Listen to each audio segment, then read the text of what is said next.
ആണുങ്ങൾ നമ്മൾ വിചാരിക്കുന്ന പോലെയല്ല. ചൂസ് ചെയ്യുമ്പോൾ നോക്കിയില്ലെങ്കിൽ പണി കിട്ടും. ഒറ്റ ജീവിതമല്ലേ ഉള്ളൂ. ഇടികൊണ്ട് ചോര വാർന്നു നിൽക്കുകയാണെങ്കിലും വെള്ളജോയി പറഞ്ഞ ഈ ഉപദേശ വാക്കുകൾ തിയേറ്ററുകളിൽ പൊട്ടിച്ചിരിയാണ് ഉണർത്തിയത്.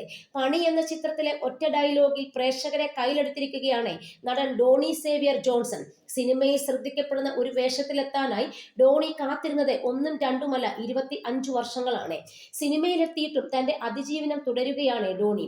സിനിമയ്ക്കൊപ്പമോ അതിനു മുകളിലോ കുടുംബത്തിന് പ്രാധാന്യം നൽകുന്ന ഡോണിയുടെ ഏറ്റവും വലിയ ആഗ്രഹം സ്വന്തമായി ഒരു വീട് വെക്കണം എന്നതാണ്. ഒപ്പം അമ്മയും സഹോദരനെ നന്നായി നോക്കണമെന്നും ഡോണി പറയുന്നുണ്ട്. സ്കൂളിൽ പഠിക്കുന്ന കാലം തൊട്ട് സിനിമയോടെ അടുപ്പമുണ്ട്. പണ്ട് കലൂരിൽ സീന എന്നൊരു സിനിമാ തിയേറ്റർ ഉണ്ടായിരുന്നു. അവിടുത്തെ ജീവനക്കാരനായിരുന്നു ഡാഡി മരിച്ചിട്ട് ഇപ്പോൾ 26 വർഷമായി. സ്കൂളിൽ നാടകങ്ങളിലെല്ലാം വേഷമിട്ടിട്ടുണ്ട്. പിന്നെ കലാഭവനിലാണ് നൃത്തം പഠിച്ചത്. വാരാന്ത്യങ്ങളിലാണ് കലാഭവനിൽ പോകാറുള്ളത്. ബാക്കി ദിവസങ്ങളിൽ മാസ്റ്ററുടെ പേട്ടയിലുള്ള വീട്ടിൽ പോയി പഠിക്കും. ഡാൻസ് വലിയ ഇഷ്ടമാണ്. ഒരിക്കൽ മമ്മി കലാഭവനിൽ വന്ന് അച്ഛനോട് പറഞ്ഞു, ഞാൻ പഠിക്കാൻ ഉഴപ്പാണെന്നും എന്നെ അവിടെ കയറ്റരുതെന്നും. ഡാൻസ് വഴിയാണ് ഞാൻ സിനിമയിൽ കയറിയത്. പിന്നെ ഇപ്പോൾ തുണിക്കച്ചവടമുണ്ട്. സൺ ആൻഡ് മൂൺ എന്ന പേരിൽ സ്വന്തമായി വസ്ത്ര ബ്രാൻഡുണ്ട്. വീട്ടിലെ ചെലവുകൾ അങ്ങനെയാണ് നടന്നു പോകുന്നുണ്ട്. അമ്മയ്ക്ക് അർബുദമായിരുന്നു. സർജറിയൊക്കെ കഴിഞ്ഞ് ഇപ്പോൾ വിശ്രമത്തിലുമാണ്. ഫാഷനുമായി ബന്ധപ്പെട്ട പരിപാടികളാണ് ചെയ്തിരുന്നത്. ഫാഷൻ കൺസൾട്ടന്റ് ആണ് ഞാൻ. പല വസ്ത്ര ബ്രാൻഡുകൾക്ക് വേണ്ടി ജോലി ചെയ്തിട്ടുണ്ട്.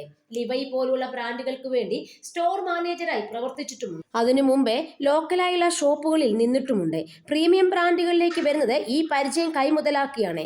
കേരളത്തിലെ ആദ്യ മാളിൽ ജോലി ചെയ്ത ആളാണ് ഞാൻ. പിന്നീട് മാളിലെ ജോലി ഉപേക്ഷിച്ചു.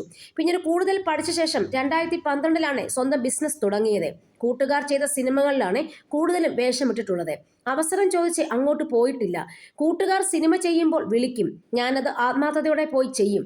വലിയ പെരുന്നാൾ എന്ന ചിത്രം ചെയ്യുമ്പോഴാണ് ജോജു ചേട്ടനെ പരിചയപ്പെട്ടത്. ആ വേഷം കണ്ടിട്ടാണ് പണിയിലേക്ക് വിളിച്ചത്. നമ്മളുടെ കഴിവ് തെളിയിച്ചേ പറ്റൂ. പണി ഇറങ്ങിയപ്പോഴാണ് 4 ആൾ എന്നെക്കുറിച്ച് അറിഞ്ഞത്.